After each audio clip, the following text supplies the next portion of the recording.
Bonsoir à tous et bienvenue au Centre Henri Becquerel pour cette soirée dédiée au cancer de la prostate. Avec le professeur Thureau, nous sommes ravis de vous accueillir pour cette soirée dédiée à la prise en charge du cancer de la prostate.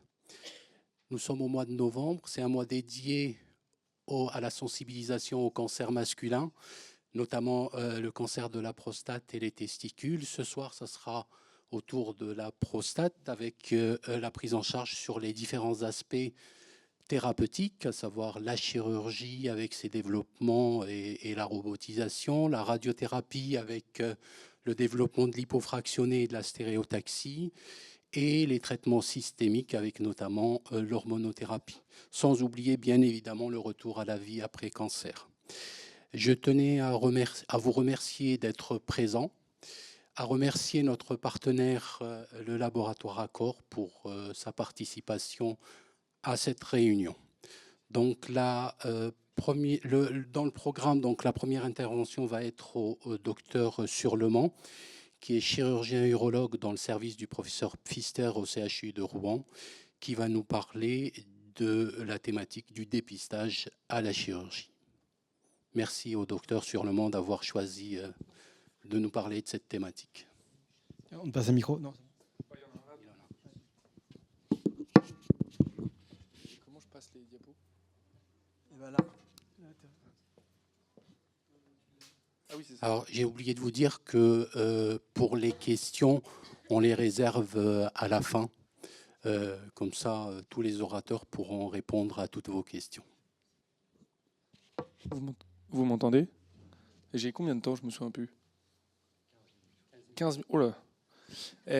Alors, à la base, on m'avait surtout demandé la prise en charge chirurgicale. Je pense que c'est important de revenir aussi sur toutes les modalités de dépistage et l'intérêt du dépistage du cancer de prostate. Ça, c'est mes conflits d'intérêts. Parce qu'il y a quand même eu notamment tout un scandale autour du dépistage du cancer de la prostate avec plein de livres qui sont sortis comme ça. Alors, j'étais potentiellement plus jeune ou pas né sur l'initiation du dépistage de cancer de prostate, mais je pense qu'il y a quand même nécessité de remettre un petit peu quelques vérités en place et surtout sur l'importance de ce dépistage. Quand on regarde, le cancer de prostate, c'est le premier cancer chez l'homme en France, la troisième cause de décès par cancer chez l'homme en France, 24% des cancers masculins, 60 000 nouveaux cas en 2018, quand même 8 000 décès, donc le cancer de prostate tue, quoi que certaines personnes en disent. 93% de survie à souvent c'est 5 ans ou 10 ans, et il y a quand même plus de 600 000 patients en France qui ont un cancer de prostate en 2017. On voit que la mortalité diminue avec le temps, c'est plutôt rassurant. La principale étude qui est importante à retenir pour le dépistage, c'est l'étude suédoise sur le groupe ERSPC, avec un dépistage tout venant de 50 à 69 ans, avec un PSA annuel, et avec un PSA supérieur à 3 ng par millilitre, c'était avant, et donc c'était biopsie prostatique d'emblée et des biopsies randomisées, donc de toute la glande prostatique. Et ça a montré quand même une réduction de la mortalité spécifique. Alors on voit que le bénéfice, il est clair à partir d'une dizaine d'années, donc c'est pour ça qu'ensuite les recommandations ont évalué un bénéfice chez les patients ayant plus de 10 ans d'espérance de vie. Il faut dépister 240 patients, en traiter 14 pour éviter un décès. Et la grosse critique de cette étude, c'est l'absence de données sur la qualité de vie. Finalement, c'est pour ça que contre le dépistage du cancer de prostate se base sur cette étude. Donc cette étude n'est pas si bien parce qu'il n'y a pas de données sur la qualité de vie. Il y a une autre étude américaine, vous connaissez, qui est négative pour le dépistage du cancer de prostate, avec un énorme biais, puisqu'en fait, tous les patients qui étaient dans le bras sans dépistage avaient finalement un PSA tous les 2 ans, donc étaient dépistés. Initialement publié dans le New England, avec un retrait du New England 3 ans plus tard, du coup. Ça, c'est une étude française qui s'est intéressée au pourcentage d'hommes sans cancer. Alors, il peut être un peu indigeste, ce diagramme, mais c'est le pourcentage d'hommes sans cancer de prostate en fonction de l'âge. Et donc, on voit qu'il y a quand même, à partir de 50 ans, en fonction, c'est les années, avec l'évolution des pratiques. Mais on voit qu'à partir de 50-60 ans, il y a quand même encore plus de 50% des patients qui n'ont pas de PSA.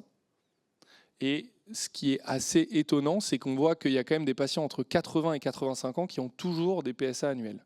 Donc c'est que je pense qu'il y a peut-être une méconnaissance de l'intérêt du PSA en fonction de l'âge, et qu'en fait on se rend compte que surtout sur la population où c'est intéressant à dépister les 50-70 ans, il y en a quand même plus de 40% qui n'ont pas de PSA. Et ça, on en discutera, mais je pense que c'est un élément assez important. Ensuite, même étude qui s'intéresse au type de traitement reçu en France pour le cancer de prostate en fonction des années. On voit que la chirurgie qui est en grise sur ce graphique a franchement diminué au fur et à mesure des années, mais on voit aussi malheureusement que le taux de traitement systémique pour une maladie du coup disséminée ou métastatique a augmenté au fur et à mesure des années. Ça veut dire qu'en fait on dépiste plus tard avec des maladies plus avancées. Ça, je trouve que c'est toujours un petit peu dommage. On voit que le bras de la radiothérapie, finalement, est resté assez stable. Et on voit aussi qu'il y a plus de chimiothérapie, mais ça, c'est plus sur une évolution des recommandations avec une chimiothérapie qui n'était pas recommandée dans les années 2010. Donc, à gauche, vous avez les recommandations françaises sur le dépistage du cancer de prostate. À droite, les recommandations européennes. Globalement, il y aura toujours des débats, mais c'est un homme à partir de 50 ans dans la population générale doit avoir un PSA si son espérance de vie est supérieure à 10 ans. Sur la fin du dépistage, globalement, les sociétés savantes sont entre 60 et 70 ans. Pareil, il faut évaluer en fonction de l'âge du patient pour savoir, et de son espérance de vie pour savoir si ça vaut toujours le coup de lui faire à 69 ans. Ou 72 ans. Ensuite, sur le rythme, on va y revenir. Il y a quand même des populations un petit peu particulières, et notamment les patients mutés BRCA.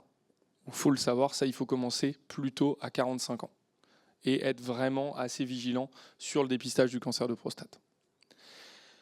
La fréquence, on va y revenir. Avec cette étude, une étude européenne, en fait, qui s'est intéressée en fonction du PSA de base. Sur le premier dépistage, à combien est-ce qu'est le PSA. Et c'est ça qui peut influencer votre rythme. Et en fait, on voit que si le PSA de base il est à moins de 1, le pourcentage de chance ou de risque de développer un cancer de prostate, il est extrêmement faible. En revanche, si votre PSA il est à plus de 2, on voit qu'il faut quand même le surveiller. Et donc je pense que chez certains patients, c'est assez intéressant de le savoir. Typiquement, un patient de 52 ans qui a un PSA à 2,5, ça vaut le coup de prendre le rythme un peu standardisé d'un PSA tous les 2 ans. Ça n'a, à mon sens, aucun intérêt de faire un PSA tous les 3 mois. Le PSA fluctue énormément. Et donc, un PSA tous les 2 ans, c'est tout à fait acceptable. Ce qui a changé radicalement la prise en charge du cancer de prostate, c'est la réalisation d'IRM. Et donc ça, c'est une étude de 2018 qui a fait changer toutes les recommandations de toutes les sociétés savantes sur l'intérêt de détecter un cancer cliniquement significatif. Il n'y avait aucun débat puisqu'il y a quand même un risque relatif, un autre ratio en faveur de l'IRM pour le dépistage de cancer cliniquement significatif de 12. Donc globalement, il n'y a pas de débat. Tout le monde l'a adopté du jour au lendemain. Et donc maintenant, systématiquement, quand il y a une élévation du PSA, il faut réaliser une IRM. En fonction du résultat de l'IRM, et c'est ça finalement, et c'est cette diapo-là qui est la plus importante une fois que vous êtes convaincu du dépistage, qu'est-ce qu'on fait en fonction du résultat de l'IRM ? L'IRM va nous donner plusieurs informations. D'abord, le volume prostatique. Et le volume prostatique, c'est quelque chose de très important pour calculer quelque chose finalement qui, je pense que n'est pas encore trop rentré dans les mœurs en dehors de l'urologie, qui est la densité du PSA, qui est en fait l'importance du PSA par rapport au volume de la prostate. Il y a des cut-offs, vous le voyez en bas à gauche du diagramme, il y a des cut-offs en fonction des sociétés, ce n'est pas les mêmes, c'est soit 0,10, soit 0,15 nanogrammes par millilitre de prostate. Et donc cette IRM va vous donner le volume, et ça c'est vraiment quelque chose d'important. Une fois qu'elle vous donne le volume, c'est la présence de lésions cibles, et donc c'est la classification PAERADS, où globalement, PAERADS 1 et 2, il n'y a pas de cancer, il n'y a pas de suspicion de cancer clinique avec une cible, et donc on s'arrête là. PAERADS 3, globalement, on est un petit peu perdu, et on ne sait pas s'il faut forcément faire des biopsies, ce qu'on appelle ciblées. PAERADS 4 et 5, on a plus de risques de cancer de prostate, et donc finalement, chez ces patients-là, il y a aucun doute, il faut leur faire des biopsies.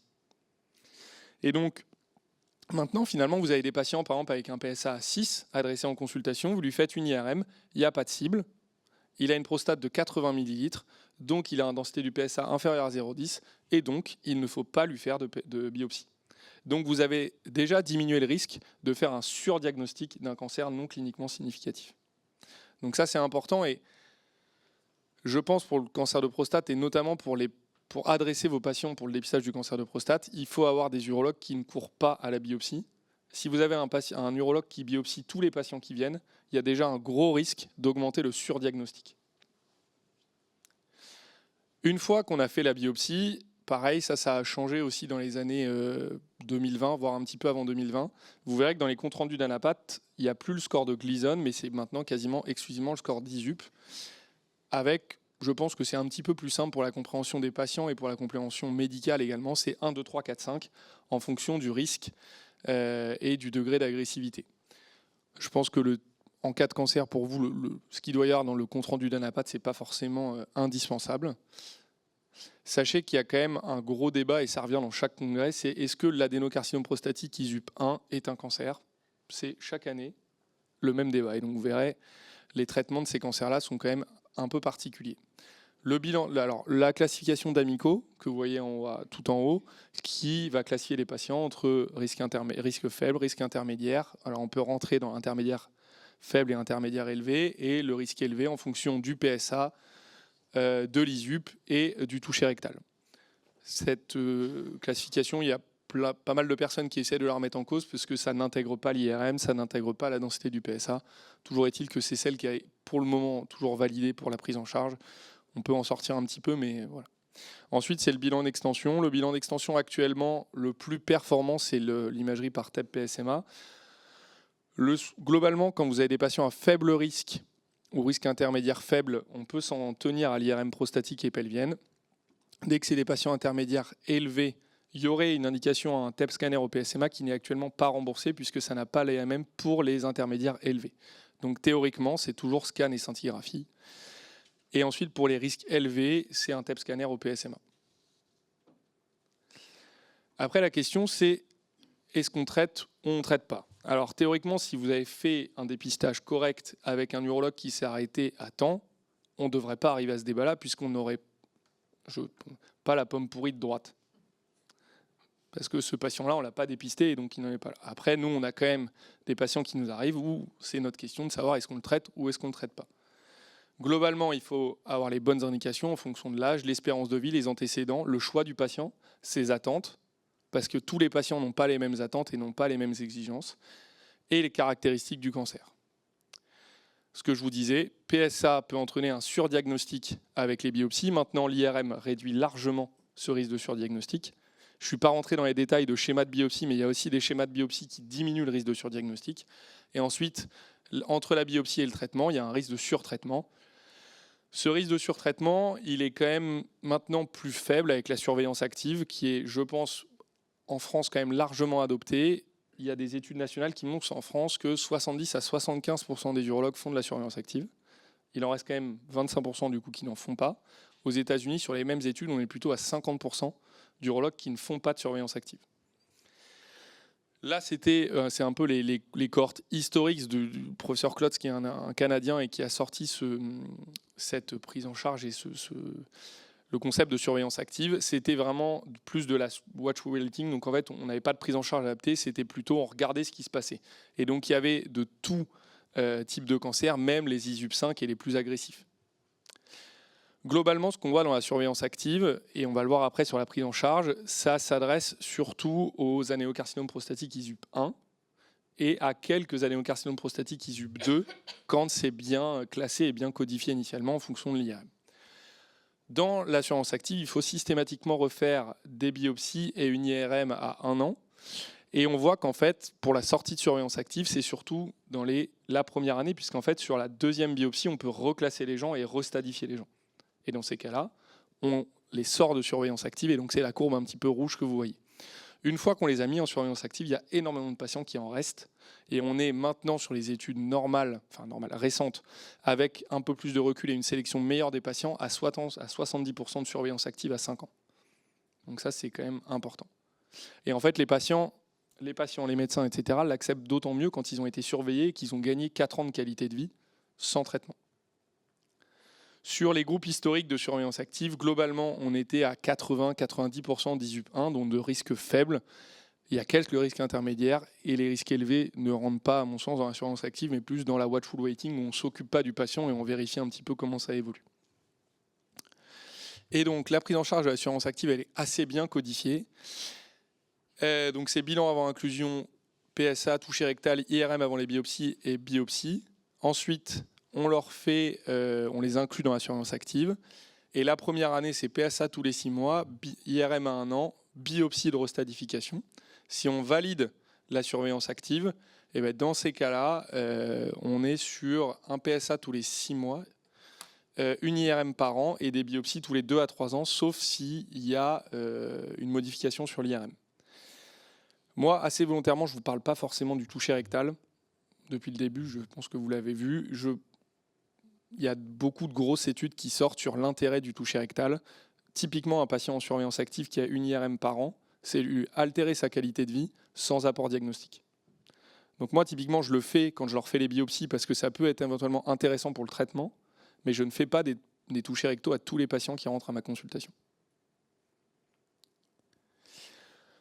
Ensuite, donc là, plus chirurgical, c'est une fois qu'un patient a une prise en charge, théoriquement une prise en charge active, alors là, je vous ai fait un tableau un petit peu imbitable, qui compare la prostatectomie ouverte, laparoscopique ou laparoscopique robot-assistée. Globalement, il y a de nombreuses études et de nombreuses choses qui sont sorties. Initialement, c'était sur la non-infériorité de la voie robotique versus à la voie ouverte, qui a été prouvé. Et maintenant, en fait, on est en train de se rendre compte que ça a même des bénéfices oncologiques, des bénéfices fonctionnels avec une amélioration de la continence, une amélioration des érections en post-opératoire. Ça a un gros impact médico-économique. Il faut savoir que la prostatectomie robot-assistée est beaucoup plus chère que la prostatectomie ouverte. Mais en fait, c'est des chirurgies qu'on fait maintenant en ambulatoire ou en sortie le lendemain, avec une reprise au travail à 3 semaines ou 1 mois. Et donc en fait, ça a beaucoup de bénéfices d'un point de vue médico-économique, sur la reprise du travail, les examens complémentaires, l'hospitalisation. Ça, c'est une étude sur la survie globale entre la voie robotique ou la voie ouverte. On voit qu'il y a une meilleure survie globale entre la voie robotique versus la voie ouverte. Il y a une grosse étude basée sur le PMSI qui va être publiée, qui montre aussi la même chose sur le risque de traitement systémique, la survie globale, etc.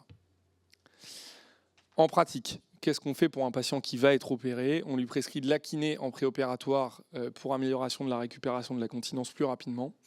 On lui apprend, si jamais il n'a pas de dysfonction érectile, à faire les injections intracaverneuses pour diminuer le risque d'injection de rétraction post-opératoire et qu'il sache le faire dès le post-opératoire précoce. En France, c'est quand même maintenant quasiment exclusivement fait par voie robot-assistée. En ambulatoire ou sur une courte hospitalisation, il y a une sonde vésicale pendant 5 à 7 jours qui est retirée après, un arrêt de travail d'1 mois et une consultation à 6 semaines en urologie avec un PSA. Il ne faut pas faire le PSA trop tôt après la consultation. Donc si vous avez des patients qui le font 2 ou 3 semaines après la chirurgie, c'est trop tôt et donc avec la demi-vie du PSA, il peut toujours être positif. Ensuite, le PSA est censé être indétectable. La kiné en post-opératoire est non systématique, ce qui n'était pas du tout le cas avec la voie ouverte, par exemple. Maintenant, avec la voie robotique, c'est extrêmement fréquent d'avoir des patients qui sont continents à la consultation post-opératoire et donc on ne met pas forcément de kiné après. La dysfonction érectile, c'est déjà important de l'avoir dépistée avant la chirurgie parce qu'il y a plein de patients de 65 ans, quand on leur demande avant comment ils ont des érections, et ben en fait, ils vous disent qu'ils n'ont plus du tout des érections comme quand ils étaient jeunes. Et finalement, une dysfonction érectile préopératoire, et ben on n'aura pas du tout la même prise en charge et pas du tout les mêmes attentes en post-opératoire. Quand on veut garder un maximum de chances d'avoir des érections, soit juste avec des médicaments en péros, soit avec les injections intracaverneuses, il faut conserver des bandelettes neurovasculaires. Là, on ne voit peut-être pas très bien. Et là, par exemple, sur la photo de gauche, j'avais conservé à droite, donc on voit une bandelette à droite qui est tendue. Je comprends que vous ne voyez pas très bien. Et sur la photo de droite, j'avais conservé la bandelette à gauche, donc on voit quelque chose qui est tendu. Ah, j'ai un pointeur.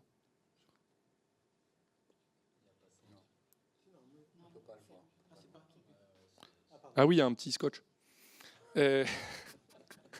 Mais voilà, ça c'est important de le savoir, même pour vous quand vous êtes médecin, enfin dans votre prise en charge, de savoir s'il y a une conservation, parce que pour les attentes du patient, il ne faut pas lui dire qu'il peut récupérer des érections si on ne les a pas conservées.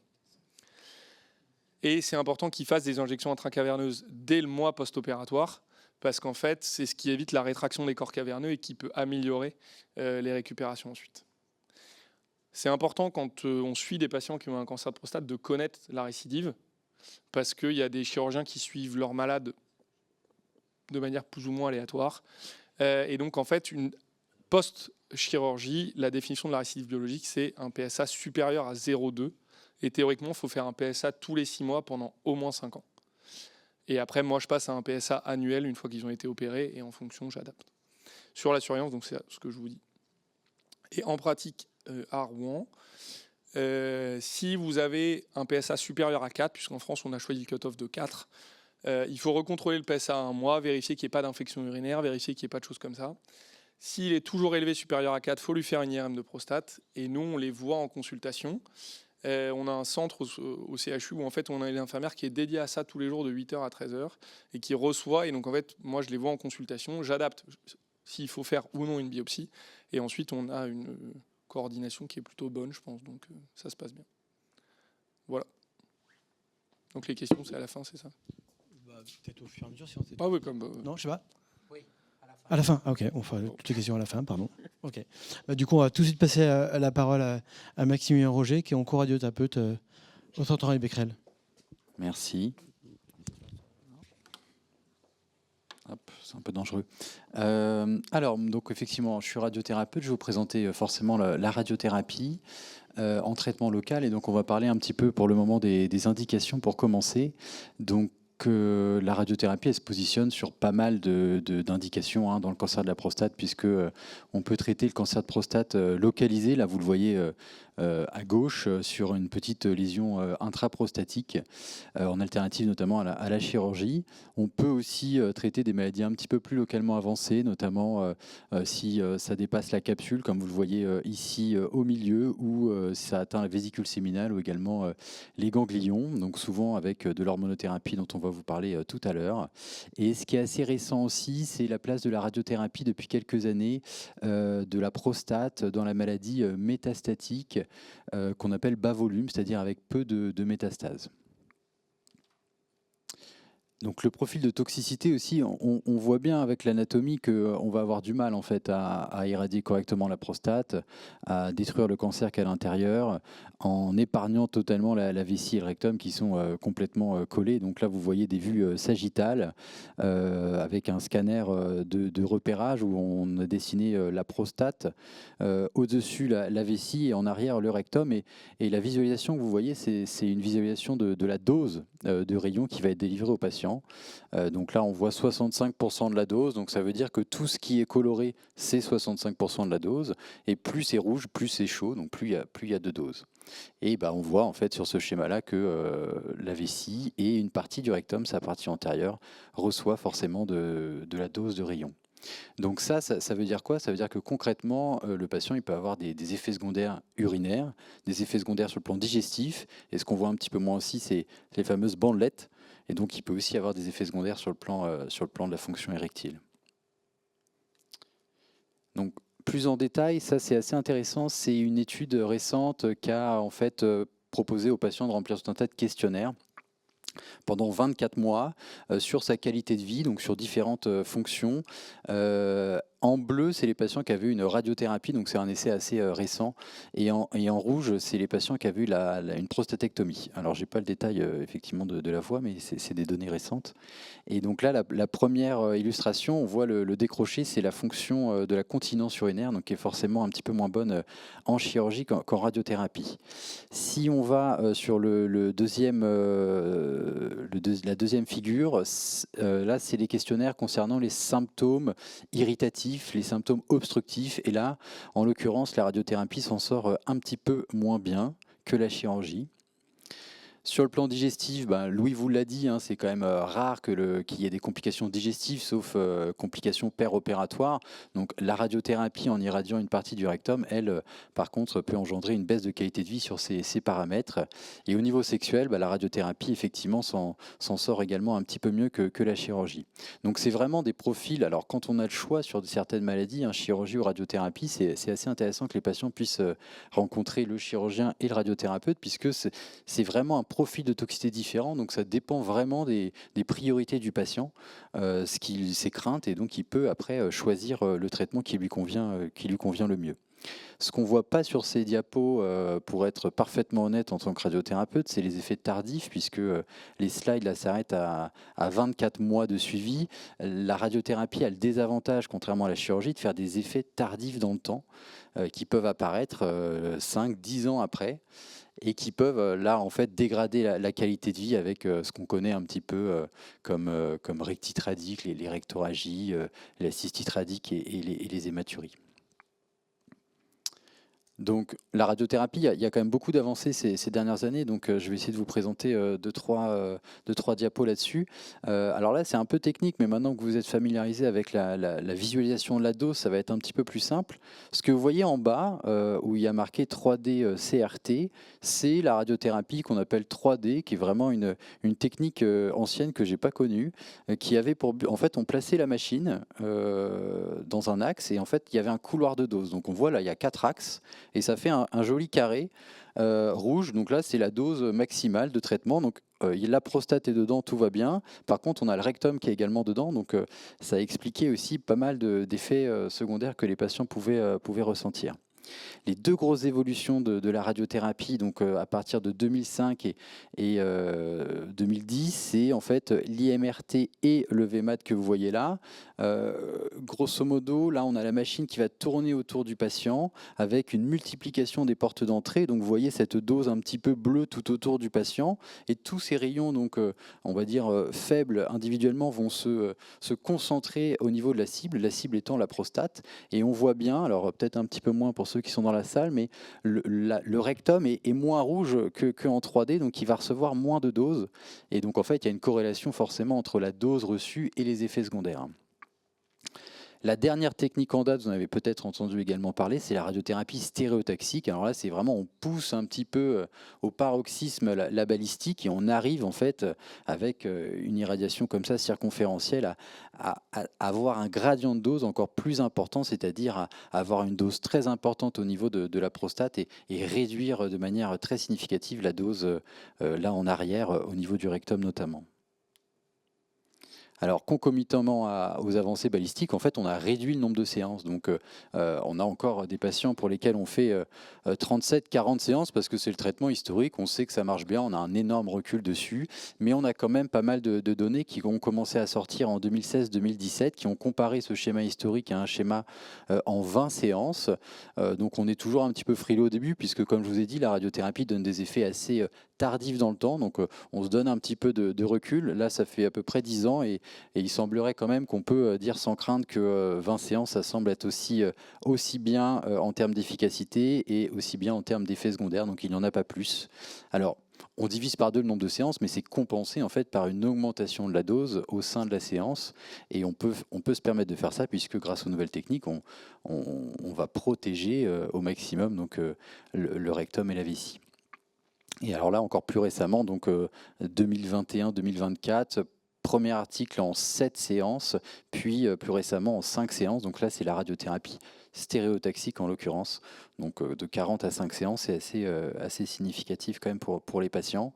Je ne vous fais pas le laïus écologique et économique, mais il y a aussi un impact certain sur ces 2 paramètres. L'autre avancée, et là Becquerel est bien positionné pour en parler, c'est assez révolutionnaire quand même sur le concept, c'est la radiothérapie adaptative. Et donc je vous parle en premier de l'Ethos, puisque c'est une machine qu'on a à Becquerel et sur laquelle on espère traiter nos premiers patients début 2026. Donc pour que vous puissiez bien comprendre, je vous propose de regarder de nouveau une dosimétrie avec une technique qu'on fait, donc là la technique VMAT. Donc vous voyez à gauche la prostate, la dose, on arrive à bien sculpter la dose sur le rectum. Et donc ce qu'il faut comprendre, c'est que cette balistique, elle est planifiée en fait la première fois que le patient vient, et en fait elle est utilisée tout le long des 20 séances de radiothérapie. Mais en pratique, le patient n'est pas toujours dans cette position-là, parce que son rectum, il bouge, sa vessie également. Et si on regarde l'image du milieu et qu'on fait l'hypothèse que le rectum avance un petit peu, ben finalement, cette partie du rectum qui avance un petit peu se retrouve plus irradiée que ce qu'on avait prévu, puisqu'on n'avait pas prévu de creuser la dose à ce niveau-là. Et là où la radiothérapie adaptative est assez révolutionnaire, c'est que cette machine, en fait, avec la capacité de calcul, va pouvoir, en fait, en temps réel, c'est-à-dire que le patient vient sur la table de la machine, on repère en fait son rectum, on repère sa vessie, on repère sa prostate. Tout ça se fait assez rapidement grâce à l'IA, et on va en fait recalculer la balistique en quelques minutes. Et pour les équipes un petit peu rodées, en 15 minutes en tout, en fait, la séance est faite, et avec finalement la meilleure balistique possible avec la situation du jour. Donc ça, c'est quand même assez réjouissant. Et l'objectif, bien évidemment, ça va être de réduire encore les effets secondaires pour les patients. Deuxième machine aussi assez révolutionnaire qui s'appelle l'IRM Linac. Donc en fait, c'est une machine de radiothérapie, et ils ont eu la bonne idée en fait de rajouter une IRM à cette machine. Ça fait globalement comme la précédente, c'est-à-dire qu'on a ce côté adaptatif, donc on peut refaire tous les jours la meilleure balistique possible. Ce qui est hyper intéressant sur l'IRM, c'est qu'on voit mieux la prostate sur une IRM, hein, Louis vous en a suffisamment parlé, et qu'une IRM étant non irradiant, en fait, on peut faire tourner cette IRM tout le long des 15 minutes de traitement, et en fait, on va vraiment voir la prostate en temps réel, puisque si jamais il y a un gaz qui apparaît, la prostate en fait peut bouger. Donc là, on maîtrise en fait la situation du jour, et on maîtrise la situation pendant la séance. Donc c'est quand même très intéressant, et avec toutes ces techniques-là, on peut réduire les marges qu'on prend, et vraiment améliorer les effets secondaires notamment. Donc, comme vous le voyez, la radiothérapie, c'est assez essentiel dans le traitement du cancer de la prostate. On a la chance en radiothérapie d'avoir une spécialité qui est quand même qui bénéficie vraiment des avancées technologiques récentes, notamment l'apport de l'IA, la puissance de calcul. Et donc ça, c'est vraiment au service des patients. Tout ça nous permet en fait de diminuer progressivement le nombre de séances, de diminuer les toxicités. Hein, je vous ai montré. Et alors, on a de très bons résultats donc, sur le cancer de la prostate et les traitements, donc ça vient presque dans un second temps, mais c'est important aussi. Sur des cancers un petit peu plus agressifs, on a aussi tout un tas d'études en ce moment pour essayer, en parallèle, d'augmenter l'efficacité de nos traitements. Et donc ça passerait par en fait des sous-volumes dans la prostate, au sein desquels on mettrait plus de doses de radiothérapie. Donc ça nécessite encore une fois un niveau de précision important, et avoir bien en tête où sont les organes à risque. Donc voilà pour mon petit topo. Je vous remercie. Merci beaucoup, Maximilien. C'est très bien. On passe la parole maintenant au traitement systémique avec le docteur Laetitia Augusto, qui a la chance d'être oncologue médical aussi bien au centre Henri Becquerel qu'au centre hospitalier universitaire de Rouen. Tout à fait, merci. Alors, je m'excuse pour ma voix parce que j'ai une petite extinction de voix. Donc, effectivement, pour la partie urologique, je la pratique essentiellement au CHU pour le côté médical. Donc, on va parler essentiellement de l'hormonothérapie, donc du côté traitement médicamenteux, mes liens d'intérêt. Je me suis permise de mettre quelques petits rappels qui vont permettre d'asseoir un petit peu les explications des différentes hormonothérapies. Donc, on a notre hypothalamus avec la sécrétion d'LHRH qui vient stimuler l'hypophyse, qui elle-même entraîne la sécrétion de LHFSH qui va agir sur le testicule avec libération de testostérone. L'ensemble de nos traitements d'hormonothérapie vont avoir pour but de limiter la sécrétion de testostérone, puisque sinon il y a une croissance tumorale sous l'effet de la testostérone. On parle alors de castration, notre but étant d'inhiber la présence de testostérone. Il y a deux grandes modalités, soit par voie médicamenteuse, soit par voie chirurgicale. On parle alors de pulpectomie, mais c'est très anecdotique et quasiment plus réalisé. C'est quand il y a une vraie contre-indication à l'hormonothérapie de première génération. Donc si on se concentre sur les hormonothérapies de première génération, qui va être notre traitement de base, on va avoir deux principaux types. On va d'abord parler des agonistes de la LHRH et ensuite il y a les antagonistes. Pour ce qui est de l'agoniste, en fait, son but va être d'entraîner une sécrétion de LHRH qui va entraîner une hypersécrétion de FSH-LH et une désensibilisation hypophysaire. Et donc une diminution à terme de la sécrétion de testostérone. En pratique courante, c'est le décapeptyl ou l'énantone. Ce sont des injections soit trimestrielles, soit semestrielles. Il y a également le Zoladex et le leptoprol. Il y a une faute d'orthographe, il n'y a pas de E. Et ensuite, à l'inverse, on a l'antagoniste de la LHRH, avec en chef de file le plus connu, le Firmagon, qui lui est une injection mensuelle. On a également l'Orgovix, qui est assez récent sur le marché, qui lui se prend par voie péroce de manière quotidienne. Vu qu'il est antagoniste, il va avoir une inhibition directe de sécrétion d'LHRH, pas de sécrétion d'FSH-LH et donc pas de sécrétion de testostérone. Il y a quand même une différence à ces deux traitements, notamment sur le taux de testostérone et sur la rapidité d'efficacité. Les agonistes, vu qu'il y a un phénomène d'hypersécrétion et donc de désensibilisation, il va y avoir d'abord un pic de testostérone avant d'avoir l'inhibition de la testostérone. Alors qu'avec l'antagoniste, on va avoir directement une inhibition. Et donc ça se traduit par une efficacité qui est beaucoup plus rapide en 24-48 heures avec l'antagoniste, alors qu'avec l'agoniste, il va nous falloir 24-48 heures, 2 à 4 semaines. Et donc ce qui fait que pour des situations d'urgence, on va privilégier l'antagoniste, quitte à après switcher vers l'agoniste. On parle également de l'effet flare-up, qui est ce pic de testostérone qu'on a avec l'agoniste. Donc pour le limiter, on a une prescription d'un anti-androgène qui est le Casodex, que vous pouvez parfois voir passer sur nos ordonnances, et ça, on le limite à 1 mois. Quand va-t-on utiliser cette hormonothérapie ? Eh bien, on peut l'utiliser à toutes les phases du cancer de la prostate. On va l'utiliser en phase localisée, donc dans un objectif curatif, concomitant à la radiothérapie notamment, avec une durée qui va être variable de 6 à 18 mois. Et on peut parfois l'utiliser en monothérapie dans un contexte de rechute biologique après prise en charge curative du cancer de prostate. Et puis il y a la grande phase métastatique, où là ça va être différent, puisque dès qu'on débutera une hormonothérapie de première génération, on ne l'arrêtera plus jamais. Ça sera le traitement de base de notre prise en charge et sur laquelle on va venir associer d'autres traitements. Donc je vais vous parler plus précisément des effets secondaires de l'hormonothérapie et d'abord de l'hormonothérapie de première génération, puisque là c'était l'objet, et ensuite je vous parlerai de l'hormonothérapie de seconde génération. Donc cette hormonothérapie, elle va avoir d'importants effets secondaires avec un impact important sur la qualité de vie des patients et notamment des bouffées de chaleur. Et en plus, malheureusement, on a peu de thérapeutiques pour lutter contre ça. On propose parfois de l'acupuncture, des traitements médicamenteux comme le Cérélis ou d'autres, mais l'efficacité reste modeste. On peut parfois faire des switches d'hormonothérapie s'il y en a une qui n'est pas supportée et vraiment très invalidante. Nous, on propose le switch vers un autre, agoniste versus antagoniste, ou même plusieurs au sein de la même classe. Ça peut permettre d'améliorer la symptomatologie. Il y a également une asthénie qui est en fait plurifactorielle, puisqu'on met rarement l'hormonothérapie seule, mais il y a eu des traitements de chirurgie, il y a eu des traitements de radiothérapie qui entraînent une asthénie. De même, il va y avoir une fonte musculaire et une prise de poids.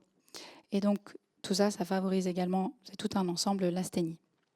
On va ensuite parler un peu plus de l'activité physique, puisque c'est ce qui va permettre d'améliorer l'ensemble des symptômes.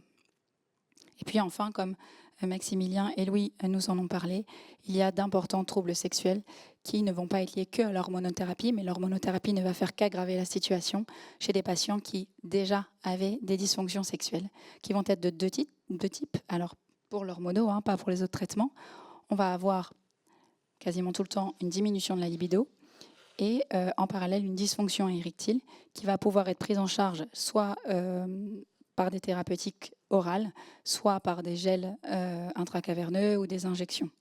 Il est important d'orienter nos patients vers l'urologue pour cette prise en charge et vers les sexologues qui travaillent en ville ou dans les CHU, et pour que la prise en charge soit associée donc à la fois à l'urologue qui est là plus pour choisir quelle thérapeutique va être la plus adaptée et puis la prescrire, et puis la sexologue qui va prendre le patient dans son ensemble, des consultations qui se font avec le patient mais également avec le partenaire. Et puis, il peut y avoir des réactions au point d'injection qui peuvent être fortement désagréables, et ça, c'est uniquement avec le Firmagon. À plus long terme, eh bien, il y a plusieurs effets secondaires également. Une diminution de la densité osseuse, mais un impact métabolique avec des dyslipidémies ou des troubles du métabolisme glycémique. Une augmentation significative du risque cardiovasculaire, de l'angor, d'infarctus, des AVC, et un syndrome anxio-dépressif qui peut être décompensé. On va faire un petit focus sur certains de ces effets secondaires, notamment l'ostéoporose. Une prévalence qui est significative, parce que 10 à 40% des patients vont en développer sous hormonaux.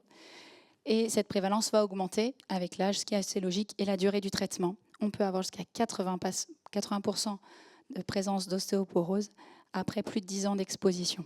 Et ça arrive pas sur des formes localisées, puisque comme je vous ai dit, c'était plutôt 6 à 18 mois, mais chez nos patients métastatiques, lentement évolutifs, j'ai plus d'un patient qui a plus de 10 ans sous traitement systémique métastatique. Donc c'est important de faire attention à cela. Surtout avec l'amélioration des thérapeutiques actuelles, l'espérance de vie se prolonge. Comment prendre en charge cette ostéoporose? Donc nous, on se doit de faire une ostéodensitométrie à l'initiation du traitement par hormonothérapie de nouvelle génération. S'il y a des carences, eh bien, il faut supplémenter, carence en vitamine D, carence en calcium. Et puis arrêter les facteurs favorisants comme l'arrêt du tabac et favoriser l'activité physique. Ensuite, cette ostéodensitométrie, c'est variable. On la refait en général tous les 2 à 3 ans. S'il y a une vraie ostéoporose avérée, eh bien, soit vous savez la prendre en charge et vous le faites par le biphosphonate. Sinon, moi, j'hésite pas à adresser les patients à nos confrères rhumatologues pour que la prise en charge soit complète. Pour ce qui est du syndrome métabolique, donc, petit rappel, c'est l'association de 3 ou plus des facteurs suivants. Donc l'augmentation du périmètre abdominal, que ce soit chez la femme ou chez l'homme, mais là, on est chez un homme. L'élévation du taux de triglycérides, la chute du taux d'HDL, une hypertension artérielle ou une majoration de la glycémie à jeun. La prévalence de ce syndrome métabolique, c'est 55% chez les patients traités plus de 12 mois. Donc c'est quasiment tous nos patients. Augmentation de la masse grasse et une diminution de la masse maigre, ainsi qu'une augmentation de l'adiposité abdominale. On a remarqué également qu'il y avait une augmentation de l'insulinémie, et cette augmentation elle est quasi systématique et importante, puisque jusqu'à 60% rapide dans les 3 mois. L'insulinorésistance, elle augmente de 12%. Donc, pour prendre en charge tout ça, eh bien, il faut favoriser les règles hygiéno-diététiques, c'est la première chose à faire avec nos patients. Et puis instaurer, quand il le faut, un traitement hypocholestérolémiant, hypolipémiant et un traitement contre le diabète et favoriser l'activité physique. Je pense qu'il y a pas mal de médecins généralistes parmi vous. Ne pas hésiter à prendre en charge ces éléments parce que nous, on ne les voit pas assez régulièrement. Et puis, c'est vrai que peut-être s'il y a une faiblesse sur nos consultations, c'est ça. C'est de ne pas se concentrer sur cet élément-là lors de notre consultation. Et pourtant, c'est majeur. Donc, n'hésitez pas à introduire quand vous voyez qu'il y a une anomalie. L'activité physique adaptée, je voulais en parler un peu plus, puisqu'il faut savoir qu'il y a un dispositif qui existe pour tout patient suivi pour un cancer, en cours de traitement ou même 1 an après la fin des traitements, où il y a 15 séances offertes pour les patients. Alors, il faut que ce soit des structures conventionnées. On retrouve ces informations sur le site soit de l'IMAPAC, soit Sport Santé, en allant dessus, on peut même envoyer le patient regarder si à proximité de chez lui, il y a un centre qui est adapté et qui pourrait le recevoir. Je vous ai mis ici, on retrouve sur ces sites l'ordonnance de prescription. Cette ordonnance, ça peut être moi, mais ça peut parfaitement et souvent être les médecins généralistes, où on prescrit le nombre de séances. La petite particularité, c'est qu'il faut des petites lignes pour préconisation d'activité et recommandations. La plupart du temps, nos patients suivis pour un cancer de prostate métastatique, ils sont métastatiques au niveau osseux puisque c'est le site métastatique privilégié. Donc, il ne faut pas hésiter à mettre présence de métastases osseuses, pas de sport de contact et pas de sport violent. Bien que, en réalité, les métastases sont des métastases ostéocondensantes et pas lithiques. Et donc, elles présentent quand même une fragilité moindre en comparaison aux métastases lithiques. Mais il faut quand même le préciser pour que le coach sportif le voit et fasse attention à l'activité sportive proposée. Ça, c'est l'exemple des petits flyers que vous retrouvez sur le site et qui vous expliquent comment faire, comment prescrire et tout ça. Et ça reste très important puisque ça permet en fait aux patients, vu que c'est gratuit, de mettre le pied à l'étrier et d'ensuite de maintenir cette activité physique qui est vraiment un peu la chose efficace dans la prise en charge des cancers. On en parle de plus en plus. Dans les cancers digestifs, on a montré que ça faisait quasiment aussi bien qu'une chimiothérapie adjuvante. Bien là, c'est pas mon propos, mais en tout cas, ça permet de limiter grandement beaucoup des effets secondaires imputables à l'hormonothérapie notamment. Maintenant, je vais vous en toucher 2 mots de l'hormonothérapie de nouvelle génération, qui a des mécanismes d'action un peu différents. Je vais rester très sommaire puisque ça ne sert à rien de rentrer dans les détails, mais juste pour que vous ayez les grandes lignes.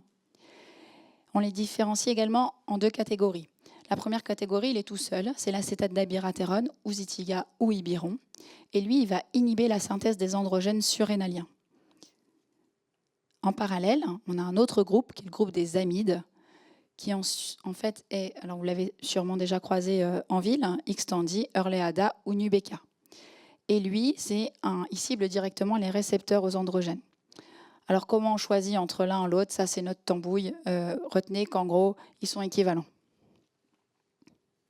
Et quels effets secondaires vont être spécifiquement imputables à cette hormonothérapie de nouvelle génération? Bien, si on se concentre sur le premier dont je vous ai parlé, donc le Zytiga, il faut surtout retenir qu'il peut donner une hypokaliémie et rétention hydrosodée et surtout hypertension artérielle.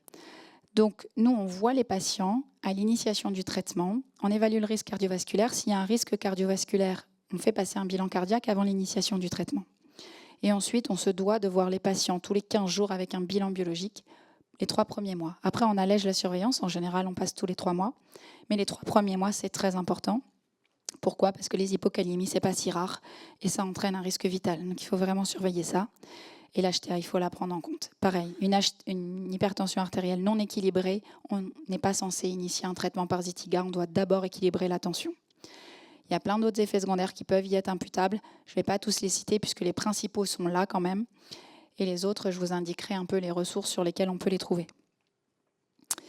Et ensuite, l'autre grosse catégorie, en gros, s'il y a des choses à retenir, c'est que l'Xtandi, il entraîne pas mal d'interactions médicamenteuses. Il faut faire vraiment attention avec ce médicament-là et on ne peut pas tous les retenir. Donc nous, notre travail, c'est de regarder l'ordonnance des patients et voir s'il n'y a pas d'interaction médicamenteuse. Et ensuite, le travail en ville, c'est de faire attention quand on introduit un nouveau traitement, qu'il n'y ait pas d'interaction médicamenteuse avec l'Xtandi, parce que je pense qu'on ne fait pas suffisamment attention. Par ailleurs, il y a aussi une surveillance ECG, initialement il y a 1 mois, parce qu'il peut y avoir un allongement du QT. Pareil, ça, attention avec les médicaments qui allongent le QT et qu'on met de manière concomitante. L'Erleada, il a le même profil et en plus, il donne des éruptions cutanées. Pas très fréquentes, mais ça peut arriver. Donc nous, au début, on surveille, on déshabille les patients pour vérifier qu'il n'y a pas d'éruption cutanée. Pareil, attention aux interactions médicamenteuses. Petit focus également sur la phytothérapie. Il faut faire extrêmement attention. Les patients, parfois, prennent ça en pensant que c'est des plantes, c'est pas grave. Bon, on sait tous que les plantes peuvent avoir une puissance importante et passent par les mêmes voies métaboliques que nos médicaments. Donc, vont avoir des effets. Il faut regarder pour chaque médicament ou chaque plante, quand le patient vous dit « je veux prendre ça » ou « je prends ça », il faut aller voir. Le millepertuis, c'est évident, tout le monde le sait. Le pamplemousse à dose concentrée, on sait que c'est pas bon, mais il y en a d'autres qui sont moins connus. Alors, il y a un site qui est pas mal, c'est le site Hedrine, Hedrine, qui permet un petit peu de regarder s'il y a des interactions et un concentré de données de la littérature. Enfin, le Nubeqa, c'est peut-être celui qui est le mieux toléré, moins de risques cardiovasculaires, moins d'interactions médicamenteuses, si ce n'est avec la rosuvastatine. Je vous ai listé ici peut-être les ressources à retenir, puisque l'idée n'est pas de tout retenir, mais peut-être de savoir où chercher quand vous avez une interrogation. Il y a le site Omédit Normandie qui est très très bien fait. Nous, on s'en sert. Il y a pour toutes les thérapeutiques orales, mais ça vaut pour autre chose que la prostate, hein, pour tout thérapeutique oral en cancéro. Il y a une fiche patient et une fiche professionnelle de santé. Vous tapez sur Google Zytiga fiche Omédit, vous tombez dessus. Moi, je les donne aux patients systématiquement en consultation. N'hésitez pas à aller voir dessus. Je vous montre ce que ça donne. Ça, c'est une fiche Omédit du Zytiga, par exemple, où il y a en gros l'indication du traitement, les formes posologiques, à quel moment le prendre, parce qu'en fonction de leur modo, c'est en dehors ou pendant les traitements, mais ça c'est notre job normalement de leur dire et de l'expliquer et de l'écrire sur l'ordonnance. Que faire en cas d'oubli et les principaux effets secondaires, avec également des petits conseils à adopter en fonction de l'effet secondaire qu'ils ont. Je vous ai mis en bas également la Société française de pharmaco-oncologique, qui est un site également très très bien fait et qui ressemble à celui de l'Omédit. Donc après, c'est une question de préférence, l'un ou l'autre.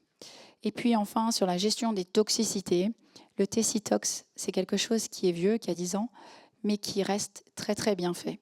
C'est pareil, ce n'est pas que pour la prostate, même pas vraiment que adapté à la prostate, c'est plutôt sur les thérapies type TKI, inhibiteur de tyrosine kinase. Mais qui, en gros, par exemple, HTA, prise en charge de l'HTA. Ils vous les gradent et ils disent quoi faire, quel traitement instaurer. Pareil pour le déséquilibre du diabète, pareil pour des troubles dyslipidémiques. C'est, à mon sens, des sources très importantes qui peuvent nous aider. Voilà, je vous remercie pour votre attention. S'il y a des questions, je vous laisse mon adresse mail. Merci beaucoup pour cette revue de tous les effets secondaires. On va passer la parole au professeur Rollin, qui est médecin du travail au CHU de Rouen, pour parler de la vie après le cancer, ou peut-être même chez les patients du coup métastatiques, s'ils n'ont pas trop d'effets secondaires du coup. Merci beaucoup, bonsoir à tous. Donc moi je suis médecin du travail et donc je vais vous parler surtout du contexte du travail et du lien avec le cancer de la prostate.